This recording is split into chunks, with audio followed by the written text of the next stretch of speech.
kasi ba prépara ki fuiti ba prépara ki déjà ko se sauvegarde komi bon mama de ba prépara ki kasi ba prépara ki fuiti ba prépara ki déjà ko se sauvegarde komi bon mama de ba prépara ki kaka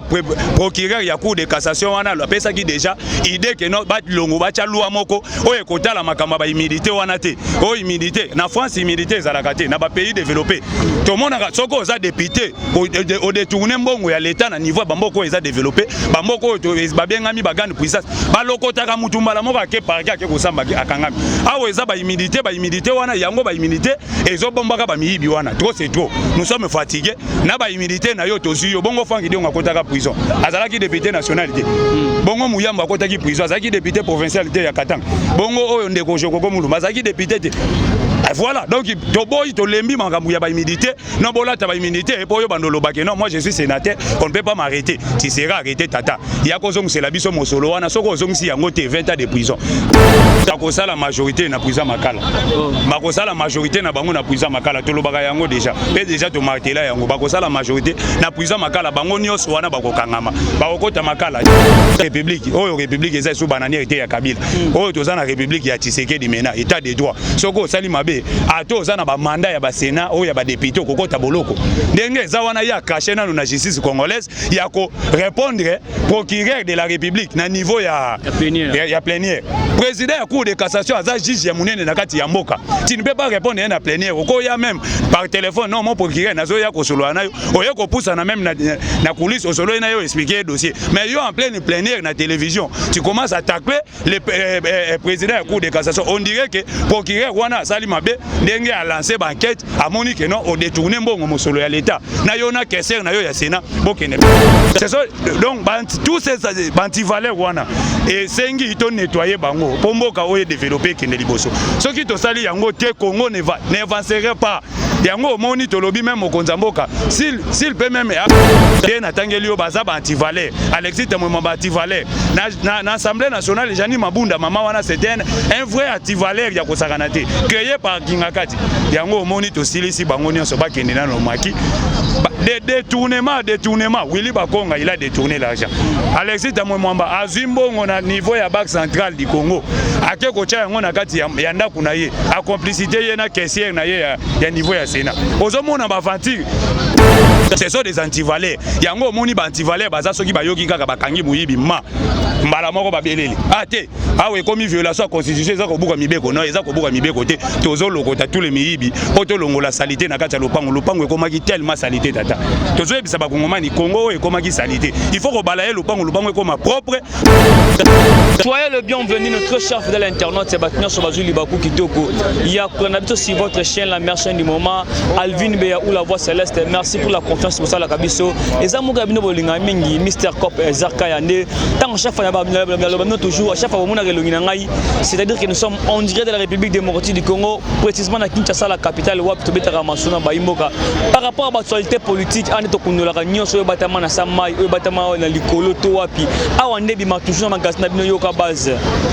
Merci na président Alvin na confiance sur ça la rabiso l'autre on n'a pas entendu de propos c'est ça qui binoté c'est ça qui péoté limbisa biso c'est la famille ça bouge pas on est toujours ensemble yo olingo soutenir magazine yoka base c'est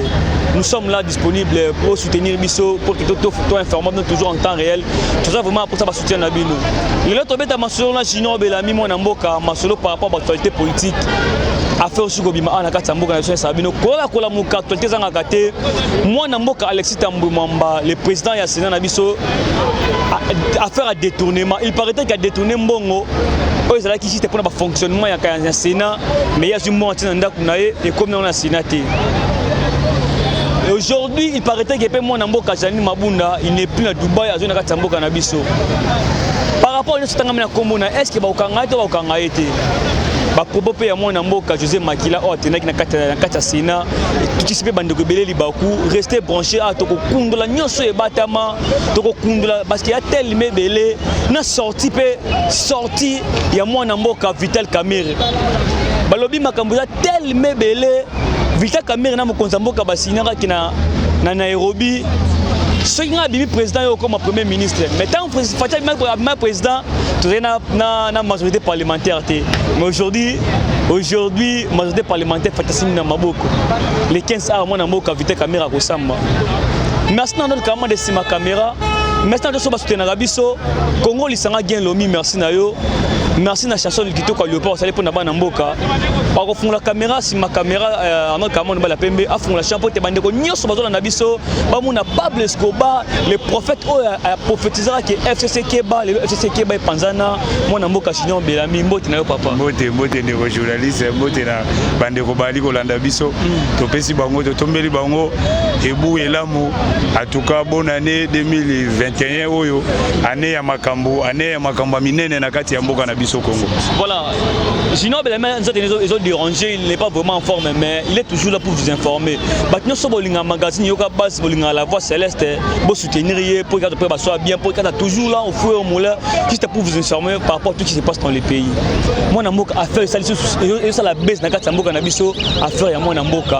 Alexis Tambouma par rapport à faire un détournement. Vous pouvez expliquer ni ne battre sur par rapport à faire un détournement. Nakoyebisayo tata nangai biso tolobaka yango. Quand nous les biso tozoloba, surtout nous les communicateurs. Comment on va on dirait non, ces gens-là, baza batu ya basanze été et bazo critiquer tout ça. Les lots maintenant et pour batu ya basanze été wana ndeto bimisi salité mabenyo sona poisa. Ozomona ba anti-valeur lokola Alexis Tambouma c'est un anti-valeur. Joseph Hippolyte Kanambe c'est un anti-valeur. Janine Mabunda c'est un anti-valeur créé par Kabila. C'est là à la goule ya finance c'est un anti-valeur. Willy Bakonga nazotanga bakombo c'est un anti-valeur. C'est ça donc tous ces anti-valeurs wana et sengi ito nettoyer bango pomboka oye développer kende liboso. Ce qui to sali yango te Congo n'avancerait pas. Yango moni tolobi même au Konzamboka s'il peut même violer la constitution yango kobuka nanu même be ko pena no tobukite mais tolobi que soke sengi to bukata moi était ni article Kabila kuta abotisa ki même constitution parce que lui il a violé du premier article jusqu'à 280 mais biso tolobi il faut aussi lanana nous kosili sa parlement wana sénat to cha bato baza intègre bakota wana ba travailler ndé na tangeli yo baza ba anti-valeur Alexis Tambouma ba anti-valeur na assemblée nationale Jani Mabunda mama wana c'était un vrai anti-valeur ya kosakanate créé par Kingakati yango moni to silisi bango nyonso ba kendina no maki détournement Willy Bakonga il a détourné l'argent Alexis Tambouma azimbo ngona niveau ya banque centrale du Congo ake kocha yango na kati ya ndaku na ye a complicité ye na caissière na ye ya niveau ya Sénat ozomona ba aventure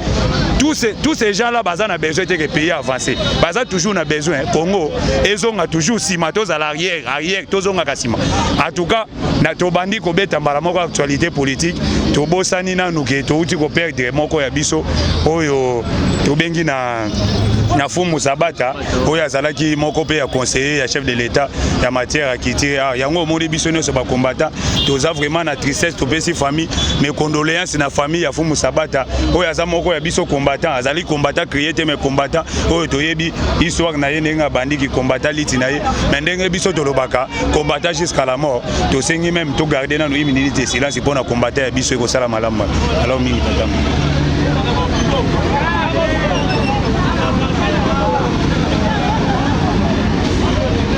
Merci beaucoup. En tout cas, eloko oyo tozo soulever yango biso mokonza mboka tozo betambela amekana nous ko nettoyer présidence wana parce que ko perdre combattant moko ezaloko lo perdre 1000 Congolais en général. Un combattant, moi j'ai dit ça clairement, combattant combattant IDPS, oya bundi pour na marche, pour na liberté ya mboka oyo, ko perdre c'est une valeur. C'est grand perte ya ko sakanate. Ndenge to perdre Tshisekedi wa Mulumba, c'est un grand perte pour na nation. Et ndenge pe tous les combattants ndenge to telemi awa ndenge to zalaka boye. To zakana besoin to mona na même ici ba pia kanabiso ko sanga na biso ya kisasa oyo Kabila Hippolyte Atigeli biso bakao wana mais tozana posa to mona na kano totali combattant oyo azali combattant Gilbert azali combattant ndenge to moni banzengele na niveau ya Mumbele Selil Mateba bazomona batata wana baza ba valeur ba combattant d'élite tozana posa to mona ka bango mokonza mboka soki azo biso ba combattant tozo kende na cité de loya na palais présidentiel les apona ko sungaye ko sa ele musala mokonza mboka misala eze belé même ko katela ye matiti de liboso ya lopango eza misala mais to lingi te que to perdre ka ba combattant to lingi ke ba combattant bazala ka envie parce que nous avons l'idée tozana besoin pe que ba combattant ba vivre to vivre bonheur ya pouvoir au biso to bundeli pendant 37 ans de voilà, le message est passé tous ensemble en actualité voilà ndengo tunaki mo mais mon amboka kisata bon lobby mbongo bimaki na retard bazumbongo ba na ndako na le lendemain question azumbongo ba na banque mais il y a détourné mbongo te par rapport de ça détournement na tala arrogance ezali na Alexis Tamwemama arrogance ya kosakana te est-ce que président ya cour de cassation ba ko répondre na plénière likolo ya plénière voilà eloko batata wana des antivaleurs oyoka ke non te nga na sala université soki na Burundi soki wapi na yebite soki université ba arme ya minduki nde université o bango ba yeko brandi biso université ya ba rebellion ko abataka ba avion ko tali avion ezoleka likolo beti lance rocket wana nde université ba yeko komela biso na ba institution ya mboka ba ministre la justice ba titre minene présidence ya président ya Sénat. Président du Sénat grand Congo lokola Congo oyo grand pays et président du Sénat si mama na tata wana antivaleur tamwemo oyo aza antivaleur to moni même moi si akeko botisa moi si na kindu to lobata ba vérité mususu abotisi moi mwana musala na ye abimisi mwana mama wana koma ko telenga na kana mwana kisasa mobibo ce sont des antivaleurs azui ba millions de dollars plus de 2 millions de dollars na 2 millions d'euros abombi yango ye na kese na ye na ndako na ye kokosa ke non nazwaki mbongo wana nazongisaki na banque centrale yango to lobi audit kokota même na BCC wana Deo Gassa Samutomba na maman na problème parce que tu veux comprendre c'est lui le cerveau monté Yakobimi Saka Bambongo kotondi c'est la batuana bamongo na bakati ya bandako et des millions de dollars ko bomba yango na kati ya bandako eza crime économique inde yango kozwa mosolo mieux faut kotika yango na kati ya banque centrale po bato ya dollars oyo emataka te ekita mais bango bazo longola mbongo na banque centrale pona kotia na bandako na bango maintenant voilà conséquence peuple akotakisa akotaxer mokonzi ya mboka dollar ezo matezo kita te bando na pouvoir mais comment dollar ko kita bango bazo so bambongo ezaka ka bengi na téléphone tindelanga ba millions ekeye na ndako tolandaki awa dossier ya caméra ya 100 jours tango azo samba awa ezaki na télévision mbongo ya 100 jours programme ya 100 jours ekomi ko tambolaka na basaki butu nuitama oyo ndeko soki nani wana oyo ayaki ko témoigner ya salaka na président voilà il a babandi ko tambolaka na mosolo ya l'état na basaki kokotaka ngona mituka en tout cas nous sommes dans une république oyo république eza sous bananière te ya Kabila oyo tozana république ya Tshisekedi mena état de droit soko sali mabe ato ozana ba mandat ya ba sénat oyo ya ba député kokota boloko ndenge eza wana ya caché na na justice congolaise ya ko répondre procureur de la république na niveau ya plénière président ya cour de cassation aza juge ya munene na kati ya mboka tu ne peux pas répondre na plénière oko ya même par téléphone non mon procureur nazo ya ko solo na yo oyo ko poussa na même na coulisse au solo na yo expliquer dossier mais yo en pleine plénière na télévision tu commences à tacler le président la cour de cassation on dirait que procureur wana sali mabe ndenge a lancé enquête a moni que non on détourné mbongo mosolo ya l'état na yo na kesser na yo ya sénat bokene mena lelo pétition et là tu étais tata Alexis Tamwemama to bandaki koloba yango wa FCC ke ba FCC e mwangani oyo kaka to websa ba kongomani FCC e mulu e bulungani doki mwana na mwana ayebela ba mususu na ba prison ba mususu soki ba ko se retrouver wapi na ba oyo ba kendaki ba soin na Afrique des jusqu'aujourd'hui bazana nous guérité yango to lobi to kozwa bango moko ndengo moni pétition ekotaki na assemblée nationale ke na sénat et keti na province ya Okatanga la bala Lubumbashi antivaleur mususu eza obe minako donc na bosana ikotanga etata les antivaleurs to kwebisa ba kongomani tozwaki à la tête des pays ba dirigeant ya Congo na biso oyo baleki ezaka ba antivaleur na ba antivaleur yo obe minako za na pouvoir nini ya kokende kokota na gouvernement provincial ozwa plus de 250 000 $ par mois gouvernement donc Jacques Kabula zotindela kayo bambongo wa na Kinshasa bambongo wana eza mabonza moni batunyo so FCC bataka mabonza na bango donc ndenge bazawana basala pays lokola moi musiki na bango soko oza gouverneur oza député tchaka mabonza et mabonza ya Jacques Kabula ndo moni IGF alandeli assemblée provinciale au Katanga na gouvernorat provincial batonga wana oyo obemina ku honorable asali ba soi-disant honorable soki honorable asali ba société moko gré à gré oyo kotisi kamere tata Vital na prison basali ba gré à gré ezopesaka 250 000 $ par mois par mois assemblée provinciale ezotine lobe mina un individu et voilà moni nde tonnerre ekweli susu kuna na gouverneur Kabula libanda na oyo président assemblée provinciale kuna libanda kuna nyonso makambo ezobalo voilà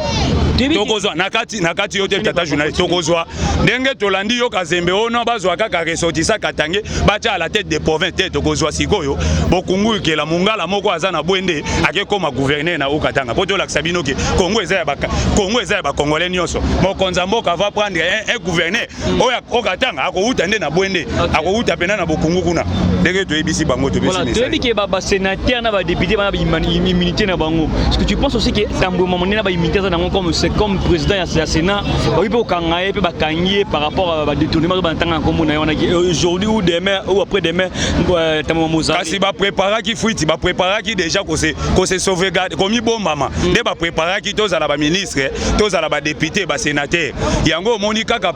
procureur ya cour de cassation wana la pesa ki déjà idée que no ba longo ba cha loi moko oye kotala makamba ba immunité wana te o immunité na France immunité ezalaka te na ba pays développé to monaka soko za député au détourner mbongo ya l'état na niveau bamboko eza développé bamboko to ba bengami ba grande puissance ba lokotaka mutumbala moko ke parquet ke kosamba akangami awo eza ba immunité wana yango ba immunité ezo bombaka ba miyibi wana trop c'est trop nous sommes fatigués na ba immunité na yo tozu yo bongo fangi donga kotaka prison azalaki député nationalité bongo muyamba kotaki prison azalaki député provincialité ya Katanga bongo oyo ndeko joko mulu bazaki député te voilà donc toboyi to lembi makambu ya ba immunité non bolata ba immunité et pour yo bandolo bake non moi je suis sénateur on ne peut pas m'arrêter tu seras arrêté tata ya ko zongu c'est la biso mosolo wana soko zongu si yango te 20 ans de prison awa pendenge ezali na bazuzi nyonso ya sika bakoti ba en état ya esprit ya l'état ya sika Congo nouveau Congo mena voilà lobi pe moi trouble sala magina kata Sénat wana to ndaki pe ba propos ya mwana mboka José Makila c'est là que ndeni ba propos kasi José Makila nda anti-valère de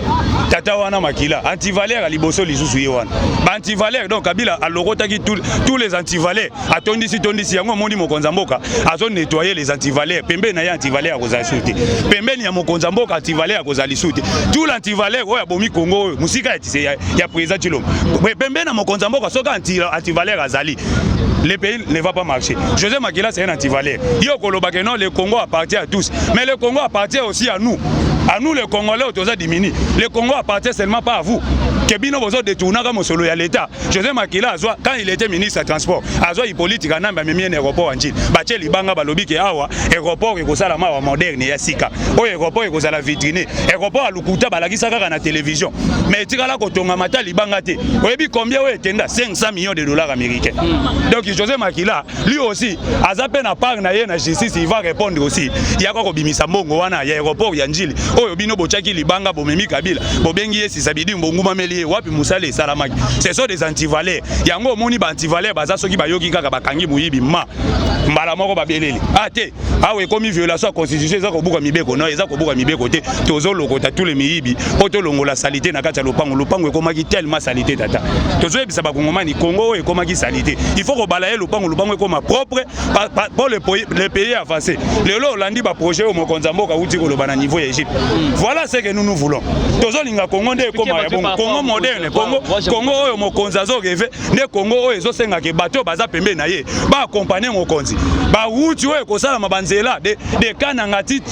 mbujimai c'est ça oyo Hippolyte Kanambe atikalaki ko comprendre te ke il fallait sala yango po peuple alinga ye ezalaki kaka zuyo akotisiona aneka ke ko bwaka yo na bangano na kinga kati c'est ça la reine mais mokonzi mboka lobi ki ville moko ezoya ya sika na Kinshasa wa kitoko ville kitoko dozo mona maluku wana nyonso na batele kuna ekokoma pe ville ya Kinshasa parce que Kinshasa t'occuper kaka un tiers ya écart ya Kinshasa to biso nyonso doye koto moko mais na tikuna nyonso Kinshasa kotonga et voilà ba vision wana nde mokonza mboka azana ngo besoin yango moni mokonza mboka ako diriger te na ba vision wana na ba Alexis Tamwemba na Sénat na ba Jani Mabunda na Assemblée nationale il faut nettoyer d'abord les parcelles par rapport à Jani Mabunda pe ba biso bazolo ba non Jani Mabunda son dossier aussi banda kenda bazolo pe azongi na kata mboka awa si vraiment Mabunda za awa par rapport à ce tanga na kombo na ye est-ce que tu penses aussi que Mabunda pe ba pe ko landela pe ba kanye parce que ba charge ya tellement pe bela kombo ba ko sala majorité na prison makala ba ko sala majorité na bango na prison makala to lobaka yango déjà to martela yango ba ko sala majorité na prison makala bango nyonso wana ba ko kangama ba ko kota makala Janine Mabunda pourquoi tangu kaka bureau d'âge koti ba kendaki ko kuta déjà mes gestion kuna et biso to yebisaki na ba combattant na ba congolais oyo baza na muru ya pays ke bo kanisa te ke no Janine Mabunda nenga ke na Dubai eza exil politique basala ka exil politique na Dubai te kuna kendaki yake ko sala moi tourisme na ye kozwa mo pepe po awa ekomaki ko chauffer yango moni tango azo sala retour awa ezaka koditi IGF azolandela et balobi ke IGF azosala musala bien te toko expliquer na bakongomani IGF wana tanga bandaki ko devalaka soki IGF Gilles Alengeti abimisi bakombo ke tela yibi tela sali boyote aza homme d'état te azali homme d'état te azobimisa ba vérité nyonso na ba media bango balingi soki ba osali mabe babomba ka bakombo na bango mais IGF bandaki ko bimisa bakombo bolingi yango te mais na IGF akomi ko travailler en coulisses yeba lobi bon nga pesi ko na komi homme d'état ndenge bino bolingi na sala to kende na CC banquete salami mutu akangami bakongomani bakoya ko comprendre ka ki oza déjà na makala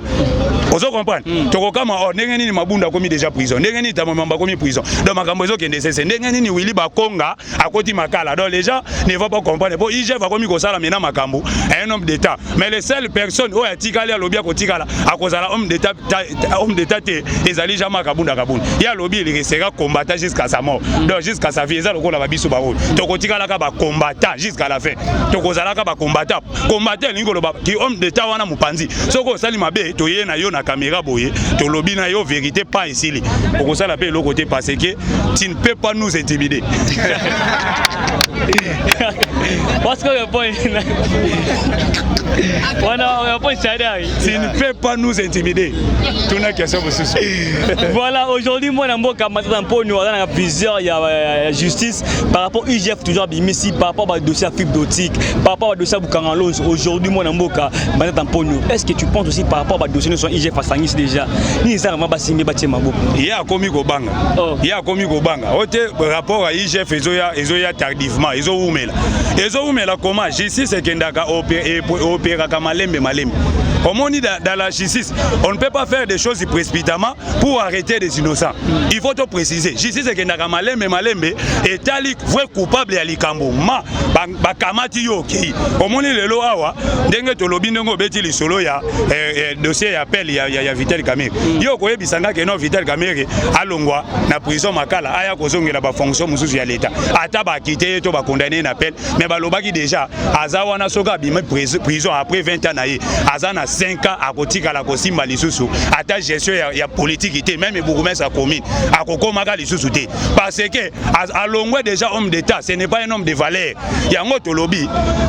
omoni ba détournement ba matata ponyo bango wana ndenge balandela ki dossier ya 100 jours moni dossier à 100 jours et kendaki malembe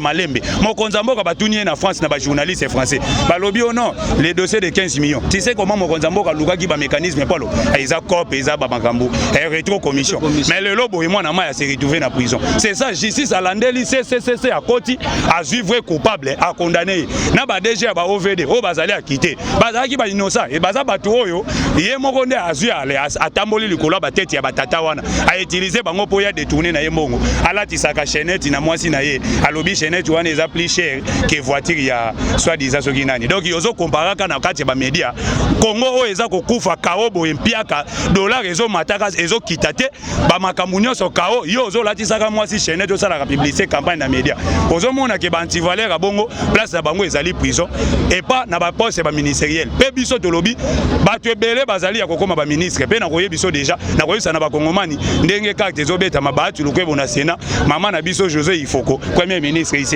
sera la première femme ya ko briguer poste wana ya premier ministre kobeta mutute ke ote bakor ya Kenya et kendaki déjà na mai tangu yo yaki directeur ya cabinet on n'a pas encore toza isu na makambu ya bakor ya Kenya te premier ministre azali déjà bien établi président ya Sénat azali déjà bien établi makambu ezo kende. Est-ce que tu penses vraiment que Jean-Pierre Bemba Moïse Katumbi est d'accord na décision mokonza mboka par rapport au ministre Lobby par rapport ya premier ministre mais premier ministre il faut répondre na ba critères au mokonza mboka lingi ozomona to boyi kozwa les antivaleurs lelo na telemeli sur point 1 to boyi kozwa ba antivaleurs tala lokola ministre o sele ya labu français kitoko na munoko vie claire boye na miso ozomona donc mundele na vie claire na manette mais na kati ya mutema na ye antivaleur mutema mwindo il est là pour bloquer le pays Willy Bakonga okotala ye boye na télévision lobité oyo c'est un homme d'État. C'est Mouto Aye Pena qui révolutionner gratuité en cinéma. Ok, c'est lui qui est venu pour ternir l'image de la gratuité en cinéma. Le lobo est 100 millions de dollars américains et devient à caisse à l'État au Banque mondiale à Lingatinda. Au Banque mondiale à Linga Sopane Mosolopo na gratuité en cinéma. Atalite Mokonziambo Kami Batoni Nanouana. Il faut aussi la Nabango Ponatinda Mo. Et Mbongo Wana Banque mondiale à Kangiyango. Ok, 100 millions de dollars sont gagnés. Et quand on a vu même dans la banque centrale là, pour battre les dollars et dosé. Et ça va pour la gratuité en cinéma. Mais Batouana, le rôle à base anti-valeur, Kakakoyiba, Bakopé Sabinombo, Boyibi, Tala Ilukamba, Zana Maman Moko na primati, Tango Kaka Balobi, Keno, Ilukamba démissionné. À l'ocôté tous les ordinateurs. Tout n'a question, monsieur. Voilà, tout ce que le CPA, on ne peut pas tout tellement belé par rapport à dossier caméra. Babi, probabilité peut-être que caméra bima. Babi na kati ya Nairobi Fatia Sindra accord moko na caméra. Songa bimi président de la République, yo ma premier ministre. Maintenant ba ko bimisa ba ko militer ba résultat ya vote boye. Tout ali ki na ba député, tout ali na ba majorité parlementaire té. Mais le Fatia Sini majorité parlementaire na maboko, na ba député nyoso na maboko. Ba TP procès à moi na mboka le 15 août en février août. Est-ce que tu penses pas que les cartes moko beta mapa que tel le lot caméra bimi qui correspond par rapport à accord ba Sina kuna caméra azui tata journaliste pesanga imikona lo bana il faut que bino ba journaliste bozalaka toujours mama na mituna na yebisi yo awa mokonza mboka kozela po abimisa premier ministre ti le 15 février kuna ti le 15 février.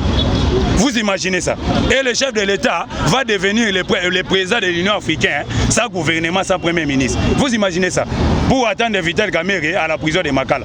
Abimana nous parce que lui c'est un âge. C'est un homme parfait. Mais 100 jours, il y a des moutons. Et ça lui combien des ans pour ici là? Ce sont des antivaleurs tata. Nous sommes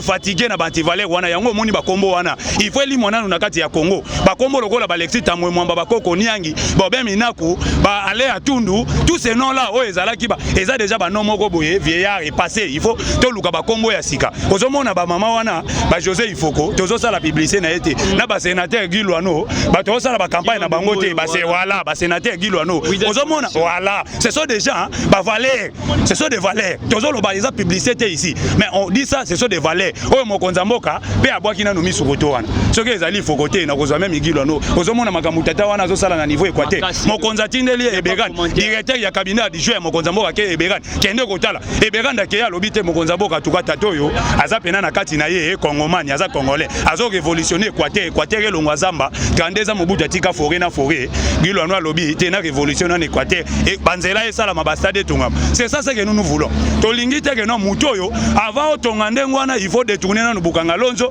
o détourner des millions si moke tonga université privée non Gilwano aza sénateur aza même pas ministre aza même pas mandataire public mais ozomo nazo sala ba œuvre c'est ça les valeurs yango biso tolingi ba kombo wana nde ya kokota nanu na sommet à l'état ba Gabriel Mokia atikala kozala na ministre na Congo pourquoi pas défendre Gideon pourquoi pas Augustin Kabuya pourquoi pas ba Peter Kazadi ba non wana pe tozana besoin kota nanu na sommet à l'état parce que ba valeur ezali bato pe batanga na Congo ezaka balé atundu te na bakoko niangi yango tolobi ba ti lokobo babundisa ki na poste ya Sénat azozongela fauteuil na ye calmement ya ozomona ndeko ko nyanga postuler pour ma question assemblée nationale yango ozomona te kasi kese wana tango postuler ezakutu biro ya assemblée te mutu ba rejeter kaka papier dossier tango ekoti kaka na kati ya assemblée yango moko ebwakisi papier lobité papier oyo te. Voilà, coup de chapeau à toi Guy Londombo, le sénateur Vidal Fondation. C'est une personne qui a soutenu jeunesse congolaise. C'est vraiment une fondation. Centre a été tellement belé, informatique, j'ai vraiment se retrouver. Même si le régime a calababok ça va jeunesse congolaise, mais aujourd'hui il y a quand même quelqu'un qui a porté vision de Konzamboka avec des peuples congolais. Tout à fait masolo par rapport à l'Assemblée nationale. Bandeko balobi oh dictature ande nezana ezuna Katamboka. L'Assemblée nationale il y a un candidat unique. Na niveau présidence, na vice-président peka candidat unique. Babi bati bango ba mindo ki ba postuler te toni nango ko lelo mboso bimika yé moko liboso lelo pe mona mboka 520 giga bimika yé moko. Qu'est-ce qui se passe que bango ba imaka bango moko? Qu'est-ce qui se ni na bete mena se wana okede bandeko ba bimisi ba komona bango ndenge balobaka eloko oyo lingi basala yote ko sala pe baninga te. Lelo landi na Top Congo Eliezer azo sala commentaire na Assemblée nationale. Ndeko Eliezer moi je l'ai suivi. Na landi ndeko Eliezer très bien. Ndeko Eliezer lobité makambo e salami awa ezaka makambo oyo bino bosalaki eza makambo bino bosalaki et bato oyo ba rejeter bango na Assemblée nationale tolandaki papa doyen Mbosso sage aleki na Top Congo il a dit ce n'est pas moi qui a fait que no bato wana bakatana eza mibeko ba loi intérieure ya Assemblée nationale article 27 oyo azali député honorable à côté na article 27 ya loi ya Assemblée nationale lobini bato wana bazalaki ba eli na PPRD boza eli parti politique yo ye ko poser candidature na kati ya Assemblée nationale indépendant. Voilà place yo dossier non bango nyonso baza rejeté même ndeko na biso Jacques Nzoli honorable yo ye ko poser comme indépendant mais tandis que ça na parti na MLC eza allié ya union sacrée MLC proposé mutu yo ye lisu ko poser moni ba trouble wana nous sommes fatigués ezate côté mokonza mboka tie minduki mokonza mboka ayambi ba député na cité de Loya c'est la toute première fois totikali ko mona yango na kingakati te kingakati ezaki bokoti lokola ba meme ale soki bonguma meli mutu moko boya zali boso na bino soki amoni kete baliona nga bazana nzala to bangando mi balé ba député batikala to mi balé ministre batikala bobwaka mi na bangando to gouverneur moko tikala wa bwaka na ngando mais mokonza mboka yambi ba député bazui ba parole bango nyonso ba s'exprimer si mokonza mboka lobi botikala kolia ngana ke kosambela bino na mboka na ke kosambela pays na ke tia pays na maboko nzambe en tout cas ba député ba monaki yango et oyo eza bénédiction de Dieu toza mokonzi ya mboka boy ndenge na yebisi yo na kingakati ezalaki ba bengisi ba gouverneur elunga libaba ko yebana te Jacques Mbadu akomi kaka na kingakati makofi libula bangando lelo oyo soki ya tata wana toyebi ndenge esukela ye donc biso to lembi ba politique wana yango omoni bato wana nyonso association des antivaleurs ba place na bango eza prison Pepe Lukamba pas démissionné toyoki ba masolo akena na Lubumbashi ake Kashamata oyebe loko ake kotuna iboli tata wana c'est un gars politicien Pepe Lukamba tout cas tata je vous salue obimi un homme d'état tout cas otien un homme de valeur tata olakisi pena koza grand politicien kolega même Benoît Lomba ko Benoît Lomba tata Benoît Lomba pas démissionné à cascade aéroport en Njili mbangu na sima ya lipapu il avion un chef de l'état diembela ke Europe mais Pepe Lukamba memi démission na ye comme un homme d'état comme un politicien même Kabila est dribblé Pepe Lukamba déposa déjà démission kala ayebisi mokonza mboka to luka stratégie ndenge ni na déposer sans que baya kokotela ngana sinandako bacha singa ndenge bacha kayimi ndo moni Lukamba akena Kashamata tango akena ferme atuni le politique anambe Pablo Escobar alobi na ye mais comment yo na Kinshasa ovanda kaka na suka ya Kinshasa ozalaki na Kinshasa otiki na yo ville oke osali kwa na yo na kingakati na suka Kinshasa mais awa pe na kiti na Lubumbashi na yeko kuta yo na kati ya ville ozate na luki yo Lubumbashi mobile kaka na Kashamata na kwa ya ngomba elingi koloba nini ipolitique anamba ko répondre tata aso basolola ki makamba démission ayebisi tata na ngai oza vie oza mukolo atuka makambo yo ngai mwana na yo nazomona okondima te butu moko nazolala na 5 ndaku donc na butu moko une seule nuit il faut na changer bandaku na lali awa 18h et komi ba 20h na longwe na kena ndaku mais ba pesi condition na bimana ngai Congo te donc il naza déjà en otage et Lukamba tanga comprendre lobia mutoyo ata nazongi Kinshasa na démissionner et loko kozala te ndo moni Lukamba yao oyoki bango nyonso ba papi tamba tous ces gens là a démissionner te a mérite tango yao démission de malamoko démission mobimba ata atuka Lukamba zo pe mamena na kimia apa kaka ba miyibi bantivaleur ko bazana primati ko yiba na bikoti ya Lumumba na kani ya Lumumba ya na primati bozo yiba atuka wana eza bantivaleur bozo yoksa Congo soni mamba voilà tozo interpeller pe na ba konzinyo so ya kayakati ya Tanganyika bande bozo nyoka ma fort criminalité le tellement makasi bozo boma bana moto peuple congolais va vivre en tellement d'insécurité ba konza mboka ba Tanganyika zoé ba trouver vraiment solution parce que bande ko ba peuple congolais ba souffrir tellement makasi to vraiment so émission na biso un mot gentil ba sur landio ou apesi mo litoi ba pesi bango litoi na bango ya landa yo ba pesi pe le téléphone parce qu'il y a tant de questions de tunioté opposer ba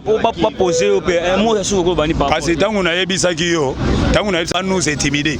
wana mutaloba kyango eza Emmanuel Shadari il a dit on ne peut pas nous intimider mais lelo nanda ku ya l'état ya bandaki ko s'occuper ba bimisi donc lingi koloba l'état ba intimidaka yango te yo individu l'état nda ko intimider yo mais yo intimider l'état ko intimider l'état te donc ba antivaleur wana nyonso esili ndenge tolobi na yebisi yo awa liloba nanga ya suka mokonza mboka azozela mutu moko te na prison poko ma premier ministre na préciser yango bien parce que mokonza mboka azokoma le 5 février président de l'Union africaine et le mokonza mboka kokoma jamais président de l'Union africaine le 5 février sans gouvernement sans assemblée nationale yango moni makambo ezo sala mbangu donc elingi koloba appel ya Vital Kamerhe eza soki le 15 février dossier appel wana eza ça n'a rien à voir na sortie ya gouvernement natali so déjà ba piste ndenge nini makambo ko sala masena nani akokamba akokamba sena nani akokota na primatire na tengeli yo deno wana o toyoki na ba voilà deno wana na yo toyoki na ba police kilwano na mama José Ifoko oyo azalaki pena combattant azobundela ba valeur pona mokonzi ya mboka yango tolobi toza pe na chance ya kozwa première femme à la primature du pays mais tokosepela mama soka zui pose azala Janine Mabunda DT. Merci beaucoup. Numéro de téléphone vous dépose à numéro de téléphone déjà plus 243 91 02 47 120 plus 243 91 02 47 120 topesi ba Kongomani ba Congolais ya lomami topesi binombo te makasi to sepeli ndenge boyambi service national kuna misale komi ko sala makasi pe service national ekoti suna Congo central tolandi général Kasonga lobi makambo opération likofi na Congo na Kinshasa abupia tokozwa lisusu deuxième elo ya bakuluna ba ke service national na Congo central musala na musala baya na biso kuna mabundi vimbi na moni bayaya atuka ba santé ye service national ende makambo topesi général Mbote makasi mokonzi. Voilà, merci na sénateur Gilondo Moyo, merci na Chikito Mouchachino, merci na Alex Batamera, merci na Arnold Kamande Sima Camera. Pour na image tellement kitoko bo, vous êtes tellement nombreux pour soutenir mon magazine au base, pour soutenir Pendeko Junior Belami, santé 20 tongi mais il est toujours là debout pour nous soutenir bino, le numéro de téléphone est en PC Bobenga, soit Bobengi biso, tu repères ce numéro na te soutien na bino et comme là, on se retrouve au prochain numéro tout mon plaisir, même ambiance, on a Congo Lisanga Gen Lomi avec les chansons Lopar. Voilà, bye bye. Pas nous intimider. Wana Mutaloba Kiango, Eza Emmanuel Chadari. Il a dit on ne peut pas nous intimider. Mais lelo nanda kuya l'État ou ya bandaki ko s'occuper babimisier. Donc lingi koloba l'État ba intimider yangote. Yo individu l'État nda ko intimider yo. Mais yo intimider l'État ko intimider l'État te. Donc il ba antivaler wana nyonso esili. Ndenge tolobi na ebisi yo awa liloba nanga ya suka mokonza mboka azozela mutu moko te na prison poko ma premier ministre. Na préciser yango bien parce que mokonza mboka azokoma le 5 février président de l'Union africaine. Et le mokonza mboka kokoma jamais président de l'Union africaine le 5 février sans gouvernement, sans assemblée nationale yango moni makambo ezo sala mbangu mbangu. Donc elingi koloba appel ya Vital Kamerhe eza soki le 15 février. Dossier appel wana eza ça n'a rien à voir na sortie ya gouvernement. Natali so déjà ba piste. Ndenge nini makambo ekosala masena nani akokamba sena nani akokota na primatire na tengeli yo deno wana o toyoki na ba voilà deno wana na yo toyoki na ba police kilwano na mama José Ifoko oyo azalaki pena combattant azobundela ba valeur pona mokonzi ya mboka yango tolobi toza pe na chance ya kozwa première femme à la primature du pays mais tokosepela mama soka zui pose azala Janine Mabunda DT. Merci beaucoup. Numéro de téléphone vous dépose à numéro de téléphone déjà plus 243 91 02 47 120 plus 243 91 02 47 120 topesi ba Kongomani ba Congolais ya lomami topesi binombo te makasi to sepeli ndenge boyambi service national kuna misale komi ko sala makasi pe service national ekoti suna Congo central tolandi général Kasonga lobi makambo opération likofi na Congo na Kinshasa abupia tokozwa lisusu deuxième elo ya bakuluna ba ke service national na Congo central musala na musala baya na biso kuna mabundi vimbi na moni bayaya atuka ba santé ye service national ende makambo topesi général Mbote makasi mokonzi. Voilà, merci na sénateur Gilondo Moyo, merci na Chikito Mouchachino, merci na Alex Batamera, merci na Arnold Kamande Sima Camera. Pour na image tellement kitoko bo, vous êtes tellement nombreux pour soutenir mon magazine au base, pour soutenir Pendeko Junior Belami, santé 20 tongi mais il est toujours là debout pour nous soutenir bino, le numéro de téléphone est en PC Bobenga, soit Bobengi biso, tu repères ce numéro na te soutien na bino et comme là, on se retrouve au prochain numéro tout mon plaisir, même ambiance, on a Congo Lisanga Gen Lomi avec les chansons Lopar. Voilà, bye bye. Pas nous intimider. Wana Mutaloba Kiango, Eza Emmanuel Chadari. Il a dit on ne peut pas nous intimider. Mais lelo nanda kuya l'État ou ya bandaki ko s'occuper babimisier. Donc lingi koloba l'État ba intimider yangote. Yo individu l'État nda ko intimider yo. Mais yo intimider l'État ko intimider l'État te. Donc ba antivaler wana nyonso esili. Ndenge tolobi na ebisi yo awa liloba nanga ya suka mokonza mboka azozela mutu moko te na prison poko ma premier ministre. Na préciser yango bien parce que mokonza mboka azokoma le 5 février président de l'Union africaine. Et le mokonza mboka kokoma jamais président de l'Union africaine le 5 février sans gouvernement, sans assemblée nationale yango moni makambo ezo sala mbangu mbangu. Donc elingi koloba appel ya Vital Kamerhe eza soki le 15 février. Dossier appel wana eza ça n'a rien à voir na sortie ya gouvernement. Natali so déjà ba piste. Ndenge nini makambo ekosala masena nani akokamba sena nani akokota na primatire na tengeli yo deno wana o toyoki na ba voilà deno wana na yo toyoki na ba police kilwano na mama José Ifoko oyo azalaki pena combattant azobundela ba valeur pona mokonzi ya mboka yango tolobi Aujourd'hui, tu as une chance à cause de la première femme à la primature du pays. Mais tu as la maman, ce que tu poste, à la Janine Mabunda d'été. Merci beaucoup. Numéro de téléphone, vous êtes le numéro de téléphone déjà plus 243 91 02 47 120. Plus 243 91 02 47 120. Tu peux si Bakongomani, Bakongolais à l'Omami, tu peux si Binombo te makasi. Tu sais pas l'ingé, boyambi service national kuna, misale komi ko sala makasi. Pe service national et côté sous na Congo central. Tu l'andi général ka songa lobi, makambo opération likofi na Congo na Kinshasa Bupia. Tu ko zwa lisusu deuxième lot, ya bakuluna ba ke service national na Congo central musala na musala. Baya na biso kuna mabunde vimbi na moni baya en tout cas ba santé et service national ende makambo. Tu peux si général Mbote makasi moko. Voilà, merci na sénateur Gilondo Moyo, merci na Chikito Mouchachino, merci na Alex Batamera, merci na Arnold Kamande ici ma caméra. Pour na image tellement kitoko, vous êtes tellement nombreux pour soutenir mon magasin au base, pour soutenir Pendeko Junior Belami, santé Ventongi ça mais il est toujours là debout pour nous soutenir bino, le numéro de téléphone na PC Bobenga, soit Bobengi biso, tu repères ce numéro na te soutien na bino et comme là on se retrouve au prochain numéro tout mon plaisir, même ambiance on a Congo Lisanga Gen Lomi avec les chansons Lopa. Bye bye.